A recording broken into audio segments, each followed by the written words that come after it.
ये बेडरूम में जो वार्डरोब है उसमें कुछ ड्रॉर्स भी हैं, तो यहाँ पे मैं अपने कुछ फाइल्स वगैरह रखती हूँ।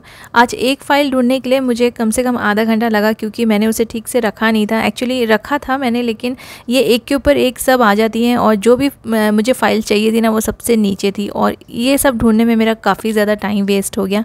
तो मैंने आज सोचा कि पूरा काम करने के बाद ना आज इस ड्रॉर को मैं ऑर्गेनाइज़ करूँगी। Hello and welcome back guys. तो इस ड्रॉर को मैं ऑर्गेनाइज़ कर रही हूँ, और ये सारी की सारी फ़ाइल बहुत ज़्यादा धूल भी हो गई थी, और इनको सब साफ़ करूँगी। और मैं इसको ना इस तरह से ऑर्गेनाइज़ करूँगी कि नेक्स्ट टाइम मुझे जब भी कोई फ़ाइल की ज़रूरत पड़े या कोई भी डॉक्यूमेंट की ज़रूरत पड़े तो मुझे बिल्कुल बस मैंने ड्रॉर ओपन किया और वो मुझे मिल जानी चाहिए। तो इस तरह से ना हम ऐसी चीज़ें अपनी थोड़ा सा इग्नोर कर देते हैं जो हमें हमेशा ज़रूरत नहीं पड़ती है। तो सबसे पहले मैंने इन सबको अच्छे से क्लीन कर लिया है। क्लीन करने के बाद मैं इनको सेग्रीगेट करके रख रही हूँ, ताकि जब भी इसे ढूंढे ना तो सारी चीज़ें एक जगह पे मिलें। और जो फाइल्स मिक्सअप हो गई थी उसमें कितना मेरा टाइम वेस्ट हो गया, नेक्स्ट टाइम मुझे ज़रूरत पड़ेगी तो टाइम वेस्ट नहीं होना चाहिए।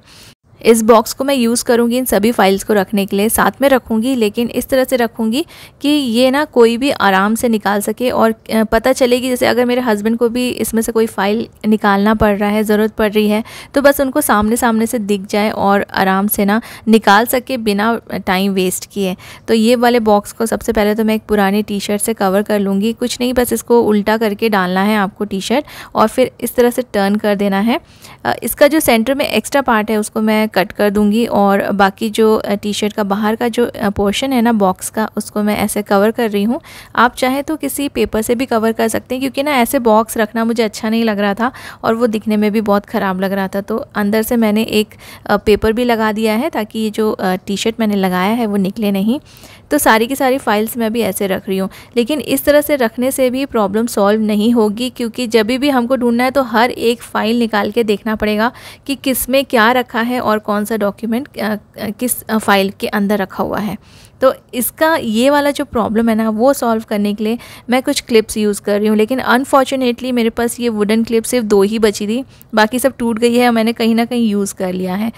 तो अगर मेरे पास ये वाली क्लिप्स होती ना तो मेरा काम थोड़ा आसान हो जाता, क्योंकि बस इसमें मैं लिख देती कि कौन सी फ़ाइल है और ऊपर से ये दिखेगा क्लिप्स में।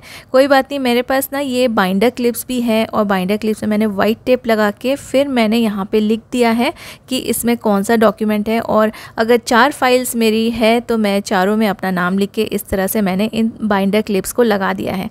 अब देखिए किसी को भी बहुत ही आसानी होगी, बस ये क्लिप को उठाना है और पता चल जाएगा कि कौन सी फ़ाइल इसमें रखी हुई है। दूसरे इंपॉर्टेंट डॉक्यूमेंट्स के साथ साथ जो हेल्थ रिलेटेड फाइल्स है ना वो भी यहाँ पे रखी रहती है, तो फिर ना ये बहुत ही आसान हो जाता है। कभी भी ये इसको ना आप ढूंढने की ज़रूरत नहीं पड़ेगी, टाइम वेस्ट नहीं होगा, और इस तरह से ये आराम से मिल जाएंगी। तो इस तरह से आप क्लिप्स यूज़ कर सकते हैं। अगर आप वुडन क्लिप्स यूज़ करेंगे तो ज़्यादा ईजी रहेगा, और मैंने बाइंडर क्लिप्स में टैग लगा के यूज़ यहाँ पर कर लिया है, और सारी सेग्रीगेटेड हो गई हैं, एक ही जगह पर अच्छे से रख सकते हैं। मेरी एक फ्रेंड है और उसकी बेटी बहुत छोटी है, और उनके यहाँ पे ना टॉयज़ इधर उधर पड़े रहते हैं, स्पेशली जो स्टफ़ टॉयज़ होते हैं उससे ना बहुत ज़्यादा उनका घर मैसी लगता है। तो ना उसने मुझे बोला कि एक बहुत ही आसान सा तरीका बताओ, क्योंकि देखिए मैं तो इस तरह के बैग में रख देती हूँ। ये एक लॉन्ड्री बैग है, और मेरी बेटी अब इनसे नहीं खेलती, थोड़ी बड़ी हो गई है, तो ये सारी ऐसे ही रखे हुए हैं स्टफ़ टॉयज़। तो मैंने इनको ख़राब ना हो करके मैंने एक लॉन्ड्री बैग में इस तरह से रख दिया है, और ये मुझे तो ये बहुत ही अच्छा ऑप्शन लगा, लेकिन उसको थोड़ा सा एक इजी ऑप्शन चाहिए जो सामने से मिल भी जाए और उठा के वहीं की वहीं रख दिया जाए। तो मैं एक पुराना कर्टन यूज़ कर रही हूँ, आप चाहे तो कोई दुपट्टा भी ले सकते हैं, कोई भी कपड़ा जो भी आपके पास पड़ा हो। तो इस तरह से ना इसको प्लेट्स बनाना है दोनों साइड से प्लेट्स बना के आप इसको किसी भी रबर बैंड से टाई कर लीजिए। प्लेट्स बनाना ज़रूरी है, तो ये एक ना झूले की तरह बन जाएगा। और देखिए मैंने एक साइड से इसमें रबर बैंड लगा दिया है, और दूसरे साइड से भी इसमें रबर बैंड लगाना है। तो जैसे हम किसी बच्चे को रखते हैं ना उस टाइप का ये झूला जैसा बन जाएगा, और इसको आप कहीं भी लगा सकते हैं। जैसे मैं यहाँ क्रिब यूज़ कर रही हूँ, मेरी जो फ्रेंड है उसके पास क्रिब है। अगर आपके पास क्रिब नहीं है तो मैं इसको वॉल में लगाने का तरीका भी बताऊँगी। तो इसको बस इस तरह से मैंने दोनों साइड से प्लेट्स बना के ऐसा एक झूला जैसा बना दिया है। क्रिब में आपको इसको अटकाना है, कोई भी एस हुक के हेल्प से आप इसे लगा सकते हैं, या फिर रस्सी से भी बांध सकते हैं। क्रिब के पीछे का जो पोर्शन है ना वहाँ पे आप इसको लगा दीजिए, और सारे टॉयज़ आप इसमें डाल दीजिए। बहुत ही अच्छे से ये अरेंज रहेंगे और खेलने के बाद आपको भी ईजी होगा यहाँ पे वापस से डालने के लिए। और बिल्कुल बच्चे के पास ही रहेंगे ना, तो जो किड्स रहते हैं वो भी ले सकते हैं, और थोड़े से बड़े हैं तो वो खुद भी रख सकते हैं इसमें। तो मैं ना हमेशा ट्राई करती हूँ कि ऐसे आइडियाज़ दूँ जो कि प्रैक्टिकल भी हों और आपको ज़्यादा खर्चा भी ना करना पड़े। तो इस तरह से मैं भी ऐसे ही हैक्स यूज़ करती हूँ जहाँ पे बहुत ज़्यादा पैसा वेस्ट ना हो और आसान भी हो, कोई भी उसको कर सके। तो देखिए इस तरह से ना मैंने इसको लगा दिया है और बहुत सारे टॉयज़, इसमें जितने भी टॉयज़ हैं ना सब कुछ आ जाएंगे। ये हैक आपको कैसा लगा मुझे ज़रूर कमेंट करके बताइएगा। और आप अगर क्रिब नहीं है आपके पास तो आप बिल्कुल सेम इसी तरह से किसी भी रूम के कॉर्नर की जो वॉल होती है ना वहाँ पे आप इसे लगा दीजिए। 2 आप हुक्स लगा दीजिए क्योंकि बहुत ज़्यादा हैवी नहीं होता है। इस तरह से मैंने क्योंकि मैं तो ऐसे नहीं रखती हूँ, तो मैं आपको सिर्फ शो करने के लिए अपने कर्टन के रॉड में और यहाँ पे मैंने इसको हैंग करके दिखाया है। तो आप इसे किसी भी वॉल में इस तरह से हैंग करेंगे तो नीचे भी आपका जो फ्लोर है ना वो भी मैसी नहीं लगेगा और सामान सब ऊपर में रहेगा।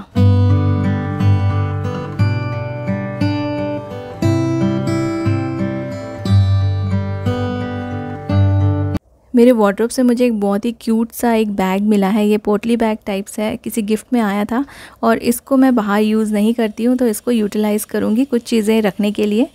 छोटी मोटी चीज़ें जो यहाँ वहाँ रखी रहती, तो इसको हम इस तरह के बैग्स यूज़ कर सकते हैं। और कुछ मेरी जो नेकलेस है ना वो ख़राब हो रही थी, चेन वगैरह जो रहते हैं उनको मैंने हैंग करके रखा था, तो वो ऊपर रह के ख़राब हो रहे, तो उनको भी मैं ठीक से ऑर्गेनाइज़ करूँगी। और इसमें भी मैं बहुत ज़्यादा कुछ बाहर से नहीं ख़रीद रही हूँ।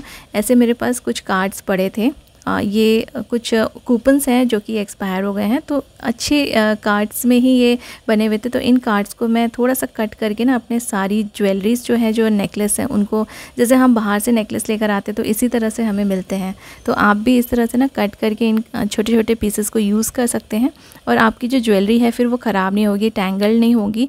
हैंग रखे रखे ना इनके जो हुक्स हैं वो ख़राब हो रहे थे, तो इस तरह से मैंने रख दिया है। और ये मेरी बेटी का एक छोटा सा बैग था, वो यूज़ नहीं करती है, फ़ाइल वगैरह रखने के लिए, छोटे मोटे डॉक्यूमेंट्स रखने के लिए उसके पास ये था, तो इसमें मैं ये सारी चीज़ें रख रही हूँ। इनफैक्ट आप इस तरह से कहीं ट्रैवलिंग करते हैं ना, तो ट्रैवलिंग के टाइम भी आप ऐसे पैक करके अपनी ज्वेलरीज ले जा सकते हैं जो कि टैंगल नहीं होंगी और ठीक से भी आपके बैग में रहेंगी। मतलब कभी कभी ना मिक्सअप हो जाती है चीज़ें, तो ये मिक्सअप भी नहीं होंगी और जब आप रेडी होंगे तो आपको बहुत ही आसानी होगी।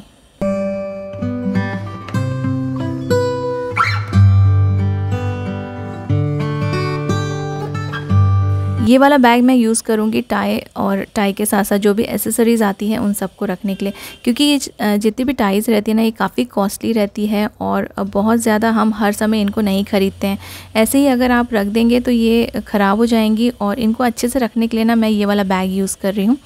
तो ऐसे जो चीज़ें होती है ना हम रेगुलरली यूज़ नहीं करते हैं, तो उनको अगर हम इस तरह से रख दें तो आपको ना काफ़ी आसानी हो जाएगी। आपका जो घर है वो ऑर्गेनाइज्ड भी रहेगा, जो कॉस्टली चीज़ें हैं वो ख़राब नहीं होंगी, क्योंकि ऐसा बहुत सारा सामान होता है घर में जो हम बार बार नहीं ख़रीदते हैं, एक बार बहुत ही शौक़ से ख़रीदते हैं और इनको ना फिर ठीक से रखना भी चाहिए ताकि आपने जो इसमें पैसे लगाए हैं वो आपके वेस्ट ना हो, क्योंकि इस तरह से अगर आप रखेंगे ना तो ये सारी चीज़ें अच्छे से रहेंगी।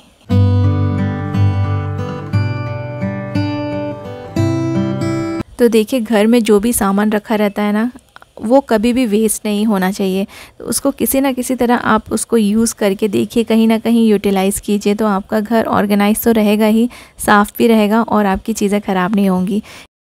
अपने काम को बहुत ज़्यादा कॉम्प्लिकेट नहीं करती हूँ मैं, जो भी चीज़ें मुझे आसान लगती है ना उन चीज़ों को ही मैं फ़ॉलो करती हूँ, उन टिप्स को फॉलो करती हूँ और आप लोगों के साथ शेयर करती हूँ। अगर अच्छा लगा है तो इसे लाइक और शेयर ज़रूर कीजिएगा। Thank you so much for watching.